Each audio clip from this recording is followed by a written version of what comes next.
들어올 사람 없습니까? 들어왔어요. 예, 기록했어요? 예. 예, 반갑습니다. 오늘 말씀은 에스라 말씀이 되겠습니다. 이 에스라 말씀 다음에 느헤미야서가 나오죠. 예. 그래서 에스라서 느헤미야서를 우리가 살펴보면 에스라서는 성전 재건에 대한 말씀이 중심입니다. 그리고 그 다음 주에 배우게 될 느헤미야서는 성벽 재건에 대한 말씀입니다.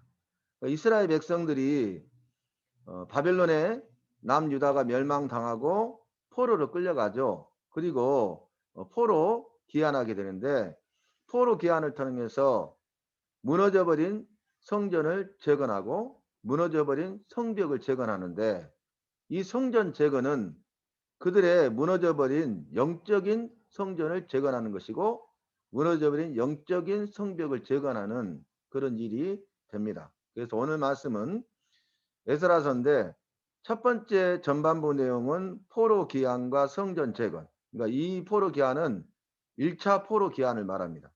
그러니까 스룹바벨을 중심으로 1차 포로 귀환한 귀환자들을 말하고 그들이 돌아와서 한 일이 뭐냐면 무너져버린 성전을 재건함으로써 그들의 영적 성전이 재건되므로 그들의 신앙이 회복되고 그로 말미암아 삶이 회복되는 것을 말씀하고 있습니다.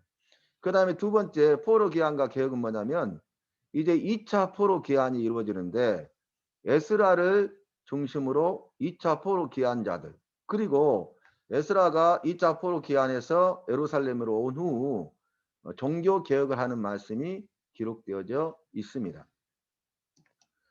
에스라서를 보면 1장부터 10장까지 말씀으로 주어지고 있습니다. 그래서 1장은 조서, 고레스 왕이 조서를 내리죠.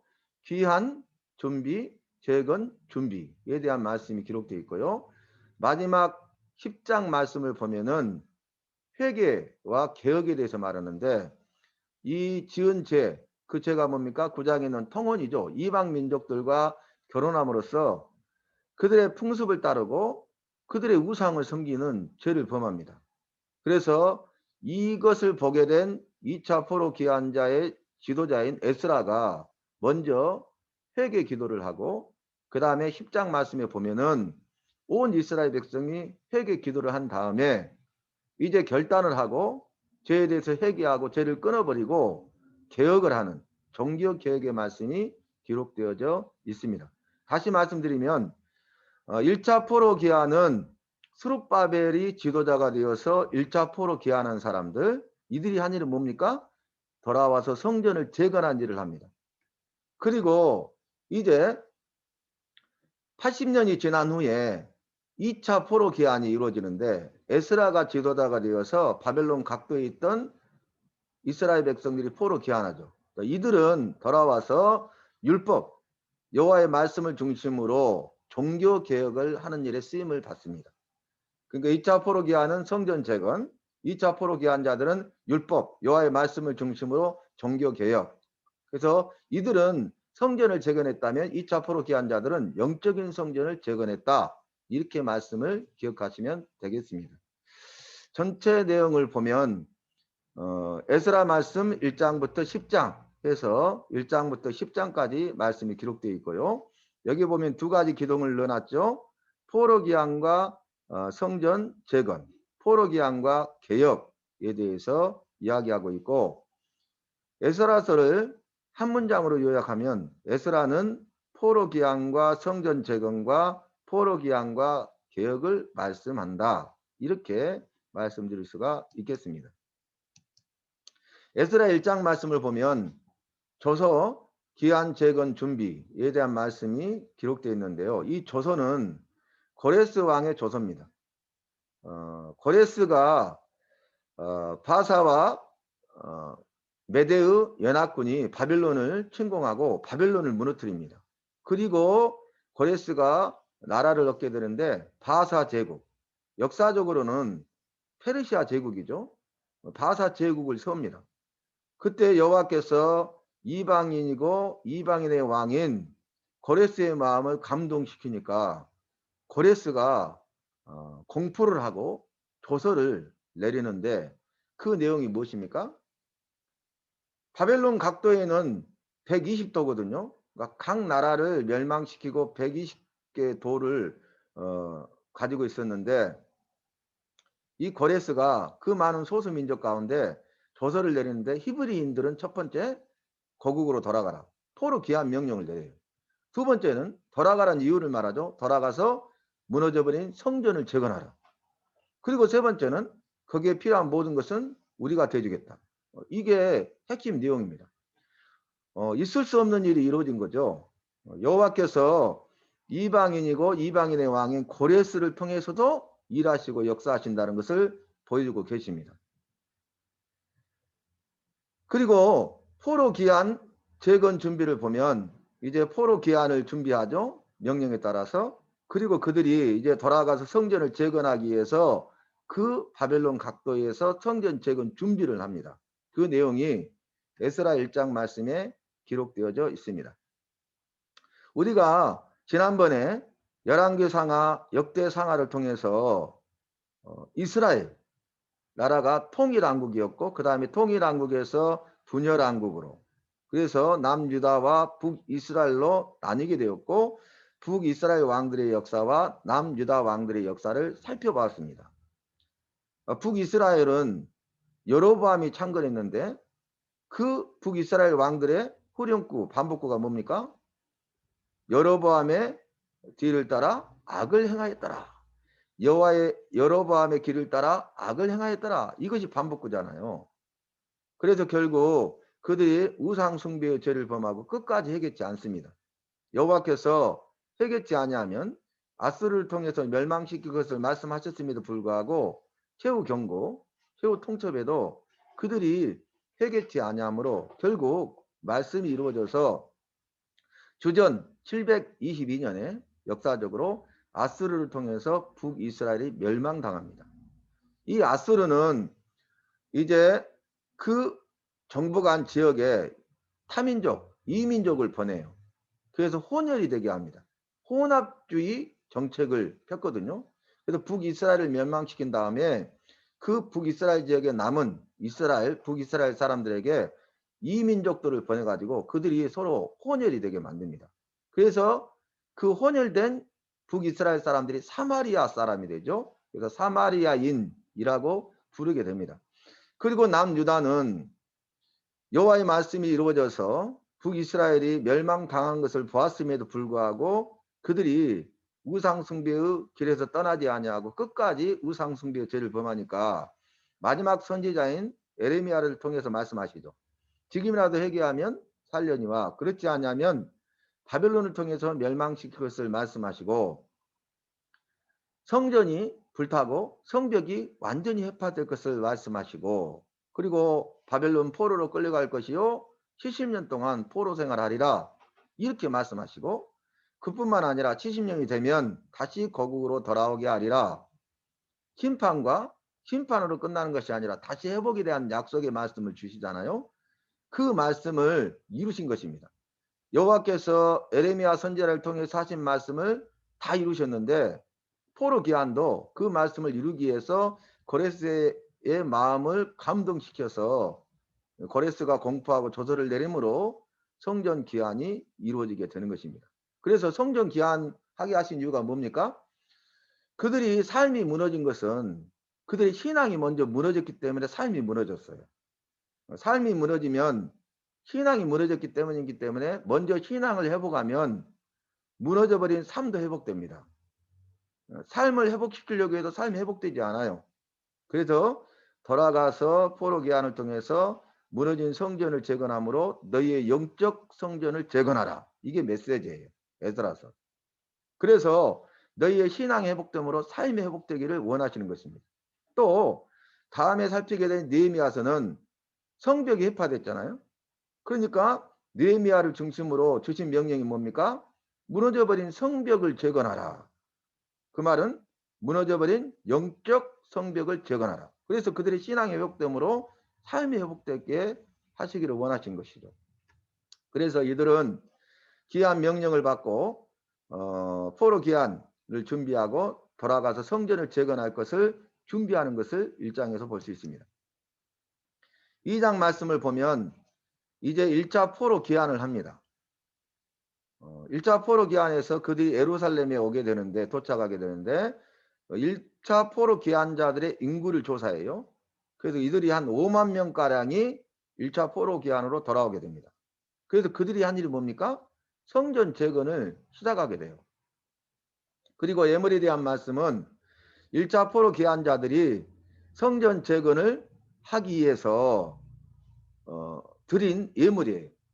그들이 이제 자기 고국으로 돌아왔지만 아무것도 없잖아요. 그들이 가지고 온 것밖에 없잖아요. 그들의 생활에 필요한 것들이죠. 그런데 그것을 성전 재건을 위해서 드리는 그들의 믿음을 볼 수가 있습니다. 그래서 그들이 드린 예물의 총계를 말씀하고 있습니다. 에스라 3장 말씀 보면 번제 기공에 대한 말씀이 기록되어 있습니다. 자, 그들이 포로 귀환해 가지고 첫 번째로 한 일이 뭡니까? 번제의 제사를 드렸어요. 그래서 예루살렘에 도착하자마자 그들은 예루살렘에서 번제의 제사를 드리면서 초막절을 지킵니다. 여러분, 번제의 제사는 모든 걸 태워서 그 연기로 하나님께 올려드리는 거잖아요. 그래서 이 번제의 제사는 자기 희생과 자기 헌신의 의미가 있습니다. 여호와 앞에 제사 드릴 때 이들이 돌아와서 자기 희생과 자기 헌신의 제사를 드린 것이죠. 이 제사를 통해서 초막절을 지켰는데 초막절은 어떤 절기입니까? 이스라엘 백성들이 애굽에서 430년 동안 종살이할 때 그들이 부르짖어 기도하였더니 여호와께서 그들의 부르짖음을 들으시고 그들을 구원하여 내시는데 모세를 통하여서 구원해 내시죠. 10가지 재앙을 내리는데 마지막 10번째 재앙이 초태성의 죽음. 그러니까 사람이든 짐승이든 첫 번째 태어난 것들은 다 죽었죠. 장자의 죽음 재앙. 그때 하신 말씀이 어린 양을 잡아서 어린 양의 피를 임방과 무설주에 바르라. 그러면 죽음의 사자가 넘어가리라. 이게 유월이란 말이에요. 이 말씀에 따라서 이스라엘 백성들은 어린 양을 잡아서 어린 양의 피를 그들의 문방과 문설주에 임방과 문설주에 바르고 죽음의 사자가 넘어갑니다. 그러나 애굽 전역에서는 곡하는 소리가 들렸죠.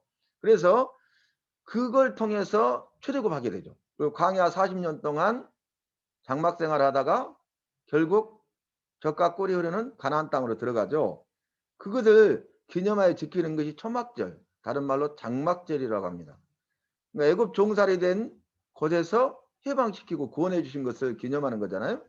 이들은 지금 바벨론 포로 생활에서 해방시켜 주시고 구원해 주셔서 거국으로 돌아오게 하셨잖아요.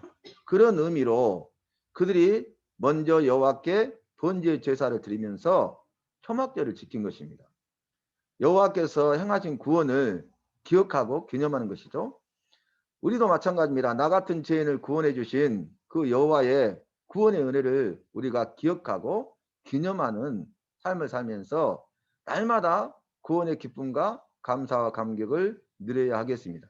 그래서 여호와 안에서 여호와의 말씀 안에서 날마다 기막힌 구원의 기쁨과 감사와 감격에 빠지는 저와 여러분이 되시기를 바랍니다. 그 다음에 기공식인데요. 해파된 성전을 무너져버린 성전을 재건하는 일을 시작합니다. 이제 성전 재건의 역사가 시작된 거죠. 이 성전 무너져버린 성전은 솔로몬 성전이었잖아요. 그 아래에 있던 크고 웅장했던 솔로몬 성전이 그들의 죄로 인하여서 그들이 죄에 대해서 회개치 아니함으로 인하여서 죄에 대해서 끝까지 회개치 아니하고 여호와께서 가장 미워하시고 싫어하시는 우상 숭배의 죄를 범함으로 회개치 아니함으로 결국 그 크고 아름답고 웅장했던 솔로몬 성전이 불타버리고 완전히 해파되어 버린 거잖아요. 그 해파된 솔로몬 성전을 다시 재건하는 것이죠. 말씀드린 대로 스룹바벨이 지도자가 되어서 1차 포로 귀환자들이 포로 귀환했고 그들이 한 일이 성전 재건 사역이었죠. 성전 재건을 하는데 사마리안들이 해방하고 방해함으로써 성전 재건 사역이 중단됩니다.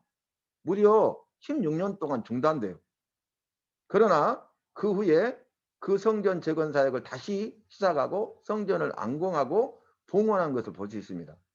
스룹바벨이 지도자가 되어서 스룹바벨을 중심으로 1차 포로 귀환자들이 성전 재건을 한 것이죠. 그래서 그 다시 재건한 성전의 이름을 스룹바벨 성전이라 이렇게 부릅니다. 무너져버린 솔로몬 성전 대신 재건한 성전은 스룹바벨 성전이 되겠습니다. 4장 말씀 보겠습니다. 4장 말씀 보면 성전 재건을 방해해요. 사마리아인들이 방해해가지고 16년간 중단됩니다. 좀 전에 말씀드렸죠. 북이스라엘이 멸망당하고 아수르는 혼합주의 정책을 하기 때문에 이민족, 타민족을 북이스라엘, 그곳에 남아있는 북이스라엘 사람들에게 보내고 그들이 혼혈이 되게 만듭니다. 그래서 이스라엘 사람의 정통성을 잃어버리게 만들고 그들이 사마리아인들이 되죠. 신학시대에도 보면 유대인들은 이 사마리아인들과 상종을 하지 않잖아요. 그래서 여행을 할 때도 가까운 길인데도 불구하고 지름길인데도 불구하고 그들이 있는 곳을 피해서 돌아갔잖아요. 우물가의 여인, 그 말씀 기억나십니까? 그러나 우리 예수님께서는 그 땅을 들어가시잖아요. 그 우물가의 여인을 만나시고 또 여호와의 구원을 이루어 나가시는 것을 볼 수 있습니다. 어떻게 보면 이 유대인들과 사마리아인들은 원수지간이잖아요. 그러나 여호와의 말씀은 어떤 것입니까? 사랑의 계명이죠. 원수를 사랑하라 그랬잖아요. 내 이웃을 사랑하라 하셨는데 그 내 이웃 가운데 원수도 포함된다는 것이죠. 우리는 원수를 사랑할 수 없죠. 그 이유는 뭡니까? 원수니까요. 원수를 어떻게 사랑해요? 절대 사랑할 수 없죠. 원수라니까요. 이렇게 말하잖아요. 그런데 우리 여호와의 말씀은 원수까지도 사랑하라는 것이죠. 왜 그렇습니까? 여호와께서 원수된 우리를 나를 사랑하셨기 때문에 그래요. 내가 너희를 사랑한 것 같이 너희도 서로 사랑하라. 이렇게 말씀하셨어요. 그래서 예수 믿는 사람들은, 예수 믿는 우리는 예수 믿지 않는 사람들과 전혀 다른 삶을 살아야 한다는 것입니다. 여러분, 여러분의 삶 가운데서 예수 믿는 자의 삶을 살고 계시죠? 구원받은 백성으로 살고 계시죠? 우리가 예수 믿는 자로 구원받은 백성으로 사는 것은 말씀과 기도에는 없습니다. 그래서 우리가 말씀 훈련, 기도 훈련을 잘 받아야 되는 것이고 말씀과 기도로 거룩해지도록 하기 위해서 이러한 좋은 기회를 우리 모두에게 주신 것이에요.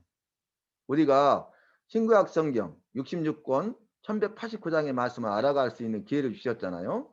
그 주님의 은혜에 감사하면서 우리가 열심을 내시되 더 열심을 내시고 최선을 다해 주시기를 바랍니다.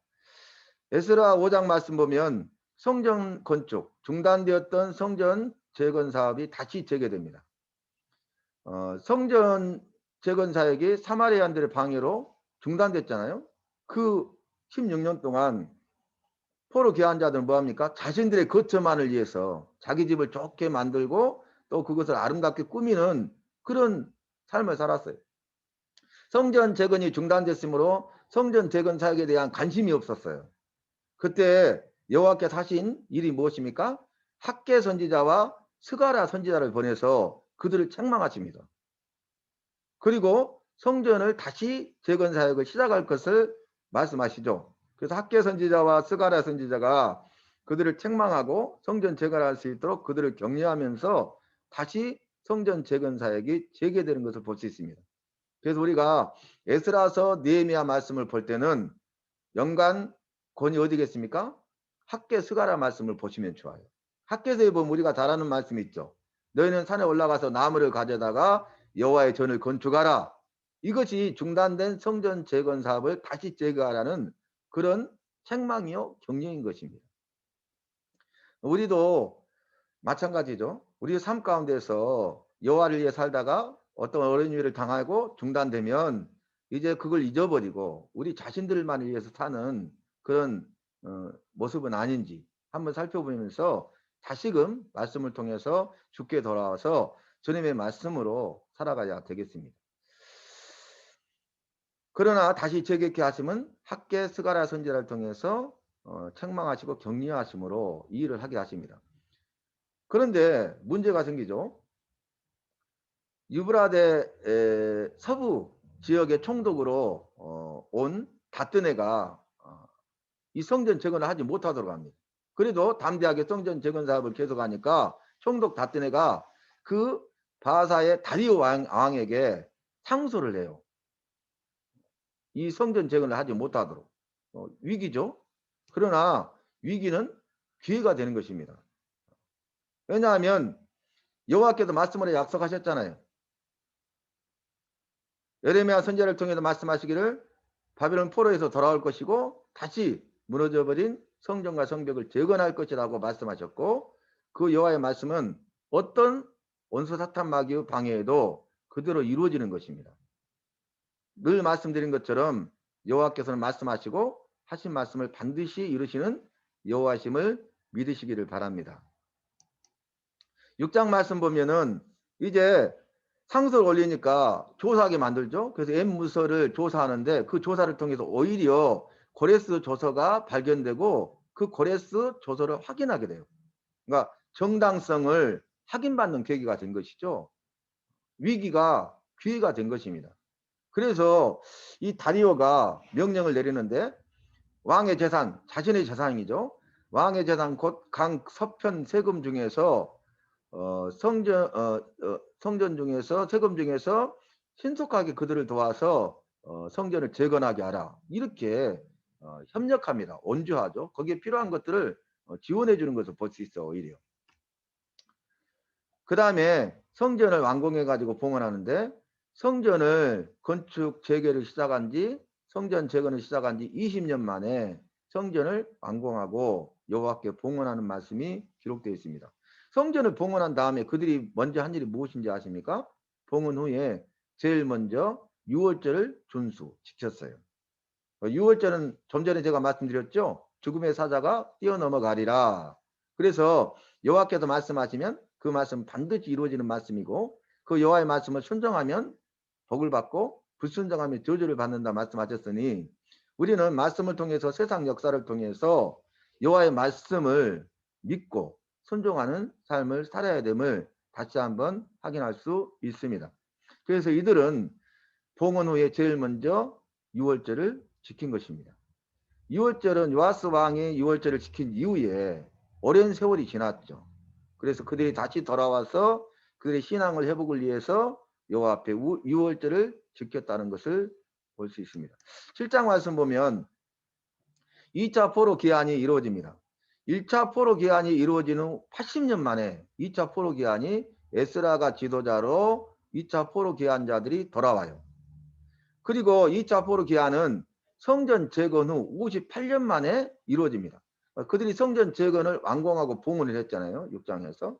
그 이후 58년 만이에요. 2차 포로 기한을 하게 됩니다. 그들이 한 일은 무엇입니까? 율법을 통한 종교개혁을 합니다. 다시 한번 말씀드립니다. 1차 포로 기한자들은 성전 재건의 사역을 감당했고 2차 포로 기한자들은 율법, 여호와의 말씀을 통한 종교개혁의 사명을 감당하는 것을 볼 수 있습니다. 그래서 에스라서의 두 가지 핵심 골자가 뭡니까? 성전 재건과 종교개혁이다. 이렇게 말씀드릴 수가 있겠습니다. 8장 말씀 보면 2차 포로 기한자의 명단이 기록되어 있고요. 2차 포로 기한을 준비하는 내용이 있는데 에스라가 지도자가 되어서 레인들을 모집합니다. 그 이유는 뭡니까? 흩어진 레인들을 모집해 가지고 이제 예루살렘으로 돌아가면 여호와께 성전에서 제사를 드리는 일을 해야 되잖아요. 그래서 레인들을 모집하고 그 기한을 앞두고 포로 기한 일을 원하는 자들에게 금식을 선포하고 기도하게 합니다. 그리고 그들이 돌아가서 여호와의 전에 드릴 헌물을 바치는데 그것을 관리자를 선정해요. 그래서 이들이 그만큼 고국으로 돌아가고 성전에서 제사 드리는 것을 사모한다는 것을 볼 수 있죠. 마치 다니엘이 바벨론 포로로 끌려갔을 때에 하루에 3번씩 창문을 열고 예루살렘을 향하여서 성전을 향하여서 3번 기도했잖아요. 바로 그와 같아요. 바벨론 포로 생활하는 그들의 소원은 무엇입니까? 고국으로 돌아가는 것이죠. 그리고 다시 성전을 재건하여 그곳에서 여호와께 제사를 드리는 것입니다. 그 다음에 도착하게 되는데 바벨론을 출발한 지 4개월 만에 예루살렘에 도착하게 되고요. 오자마자 한 일이 이들이 성전을 정비합니다. 58년 전에 성전 재건이 완공됐잖아요. 세월이 지났잖아요. 그래서 그들의 삶의 우선순위가 어디에 있는가를 분명하게 보여주죠. 우리의 삶의 우선순위는 여호와께 있어야 돼요. 여호와의 말씀이 있어야 돼요. 그래서 여호와 앞에 먼저 제사를 드려야 되는데 제사 드리기 위해서 성전을 정비한 것이죠. 그래서 그 후에 번제를 드립니다. 1차 포로 귀한 자들도 번제의 제사를 드렸고 2차 포로 귀한 자들도 번제의 제사를 드렸어요. 이 번제는 성막이나 성전이나 성막을 만들고 성전이 완공되었을 때에 상번제라고 그랬죠. 항상 상자. 그래서 날마다 번제의 제사를 드렸잖아요. 아침에도 번제를 드리고 저녁에도 번제를 드렸잖아요. 그래서 자기 희생, 자기 헌신이 필요한 것이죠. 우리가 여호와 앞에 나와서 제사를 드릴 때는 여호와가 기뻐하시는 제사는 신령과 진정으로 드리는 제사인데 그것은 바로 자기 희생과 자기 헌신의 제사인 것입니다. 우리도 예배자로 나올 때에 신령과 진정으로 예배하는 자를 찾으신다 말씀하셨는데 신령과 진정으로 예배하라 말씀하셨는데 예배 드릴 때 예배자로서 자기 희생과 자기 헌신의 예배를 드려야 할 것입니다. 9장 말씀 보면 통혼 회개 기도가 나오는데 이제 에스라와 2차 포로 귀한 자들이 예루살렘에 돌아와 보니까 성전 재건 이후로 58년이 지났잖아요. 그곳에 본래 살고 있던 자들 그 다음에 1차 포로 귀한 자들이 58년 동안 살았잖아요. 성전 재건한 이후에 그들이 이방 민족들과 통혼해요. 통혼. 그래서 그들이 이방 민족들과 결혼하고 그 일을 통해서 이방 민족의 풍습을 받아들이고 우상을 받아들여서 우상 숭배의 죄를 범하고 있는 거예요. 여호와의 말씀이 없는 거죠. 율법이 없는 거죠. 이러한 사실을 보고 2차 포로 귀환한 에스라가 여호와 앞에 회개 기도를 합니다. 탄식하면서 여호와를 믿고 따르며 섬겨야 될 귀한 자들이 여호와를 떠나서 가장 미워하시고 싫어하시는 우상 숭배의 죄를 범하고 있잖아요. 이것 때문에 나라가 망했잖아요. 북이스라엘도 망하고 남유다도 망하고 바벨론 포로로 끌려가서 비참한 삶을 살았잖아요. 그러나 말씀의 약속을 이루시고 구원의 은혜를 베푸셔서 고레스의 마음을 감동시키셔서 포로 귀환하게 하시고 성전을 재건하게 하셨잖아요. 그 필요한 모든 쓸 것은 채워주셨잖아요. 또 우리가 학개서 말씀을 보면은 무너져버린 성전을 재건하다 중단됐는데 다시 완공하니까 오늘부터는 내가 너희에게 복을 주리라 이렇게까지 말씀하셨잖아요. 그런데 그들이 율법이 없으니까 말씀을 떠나니까 이런 죄를 범하고 있는 거죠. 그래서 지도자로서 에스라는 먼저 여호와 앞에 회개 기도하는 말씀이 9장 말씀에 기록되어져 있습니다. 10장 말씀 보면 모든 백성들이 이제 회개합니다. 에스라가 먼저 회개하니까 이제 모든 백성들이 회개하게 되죠. 그래서 지도자의 역할이 중요하다는 것을 보여주고 있습니다. 우리가 구역장의 역할이 중요한 거죠. 우리가 목사, 장로, 권사, 집사로서 직분을 맡은 자로서 먼저 우리가 설선수범하는 것이 중요하다는 걸 보여주고 있습니다. 그래서 모든 백성들이 회개하는데 백성들이 회개할 때 스가냐라는 사람은 통혼했잖아요. 자기도. 그래서 이방 아내 그리고 그를 통해서 난 소생을 내어보내기로 결단합니다. 스가냐 한 사람이 먼저 결단해. 그래서 이것이 선한 영향을 미쳐서 통혼한 사람 112명이 나오게 되는데 찾아내게 되는데 이 112명의 통혼자들이 그들도 이방 여인들을 돌려보내기로 결단하고 이방 여인들을 돌려보냅니다. 그래서 죄에 대해서 회개하고 결단하고 돌이키는 것을 보여주죠. 그리고 나서 석건제의 제사를 드리는 말씀이 종교개혁에 대한 말씀입니다. 자,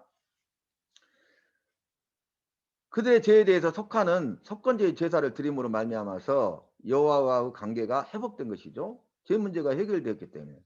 그리고 그들이 다시 이제 하나가 되는 것을 볼 수 있습니다. 그래서 이스라엘 공동체는 믿음의 공동체잖아요. 신앙의 공동체잖아요. 교회도 마찬가지입니다. 교회도 믿음의 공동체, 신앙의 공동체거든요. 그래서 죄를 멀리하고 죄를 범하면 죄를 회개해야 돼. 돌이켜야 돼. 그리고 우리가 죄에 대해서는 결단하고 끊어버려야 된다는 것을 말씀하고 있고 무너져버린 여호와의 관계를 다시 회복해야 된다는 것을 보여주고 있습니다. 자, 오늘 말씀을 정리하면 에스라서 말씀은 두 가지 핵심 단어를 말씀드려 하나는 1차 포로 귀한 자들을 통한 성전 재건 또 하나는 2차 포로 귀한 자들을 통한 율법을 통한 종교 개혁. 이렇게 생각하시면 되겠습니다. 한번 따라해 봅시다. 성전 재건, 종교 개혁. 예, 이것이 에스라서의 핵심이에요. 그 다음에 다음 시간에 하게 될 느헤미야서는 성벽 재건에 대해서 말씀하고 있습니다. 수고하셨습니다. 제가 기도하겠습니다. 여호와 전능하신 주님 감사합니다. 오늘 사랑하는 성도님들과 함께 신구약 성경 66권 1189장의 말씀을 알아가게 하심을 감사하고 특별히 에스라 말씀을 나눌 수 있도록 도와주심을 감사합니다. 1차 포로 귀한 자들을 통하여서 성전을 재건하게 하시고 너희는 무너져버린 영적 성전을 재건하라 말씀하시고 그로 말미암아 신앙이 회복되고 삶이 회복되어 주님과 동행하는 삶을 살게 하시고 여호와가 주시는 복을 누리게 하심을 감사하고 그러나 율법 말씀을 떠나서 말씀이 없어서 그들이 죄를 범할 때에 2차 포로 귀한 자들을 통하여서 율법 여호와의 말씀을 통하여 종교 개혁이 일어나게 하시고 그들의 죄에 대해서 철저히 회개하고 돌이키게 하시고 결단하고 끊어버리게 하시고 다시 말씀으로 살게 하심을 감사합니다. 우리도 죄에 대해서 회개하고 결단하고 끊어버리게 하시고 율법 여호와의 말씀으로 살게 하시고 우리의 무너져버린 영적 성전이 재건되어 신앙이 회복됨으로 삶이 회복되고 내가 회복됨으로 가정과 자녀와 생업이 회복되게 하여 주시옵소서. 감사합니다. 예수님의 이름 받들어 간절히 기도하옵나이다. 아멘. 감사합니다. 네, 또 해주세요. 음소거 해주세요. 여러분 반갑습니다. 수고 많으셨습니다. 감사합니다. 예, 사랑합니다. 수고하셨습니다. 예, 너무 감사해요. 우리가 에스라 말씀 오늘 잘 여러분 들으셨죠? 이제 다음 시간에 네. 느헤미야 말씀을 함께 나누잖아요. 그러면 이게 비교가 분명하게 이루어집니다. 그리고 느헤미야의 기도를 보면 정말 대단해. 우리가 뭐 야베스 기도 등등 여러 가지 기도에 대해서 이야기하지만 느헤미야의 기도를 보면은 정말로 귀하고 소중한 것을 알 수 있어요. 그리고 우리가 느헤미야의 기도를 배워야 되겠어요. 그리고 CEO들 또 기업뿐만 아니라 교회에서 리더들, CEO나 리더들이 필독하고 정독해야 될 말씀이 느헤미야서입니다. 느헤미야서. 느헤미야가 총독으로 와서 했던 그 모든 일을 보면서 정말 믿음 안에 섰던, 믿음이 선한 영향을 미쳤던, 설선수범했던, 그리고 정말로 여호와 편에 섰던, 또 작은 소자들의 편에 섰던, 그들을 위해서 여호와를 위하여 백성들을 위하여 자기의 모든 것을 내어줬던 그런 참된 지도자상을 리더의 모습을 경영자의 모습을 우리에게 다 보여주고 있거든요. 그리고 그뿐만 아니라 그는 정말로 여호와 앞에서 간절히 기도했던 기도하는 지도자거든요. 기도하는 리더거든요. 그래서 정말 예수 믿는 사람들 구원받은 백성들이 본받아야 될 사람 표상이 여러 사람 있지만 우리가 특별히 말씀을 살피는 가운데 이 역사서에서는 우리가 깊이 생각하고 묵상해 봐야 되겠습니다. 여러분 수고하셨습니다. 서로 인사하십시다. 주님의 이름으로 감사합니다. 감사합니다. 사랑합니다. 축복합니다. 누구누구 들어오셨어요?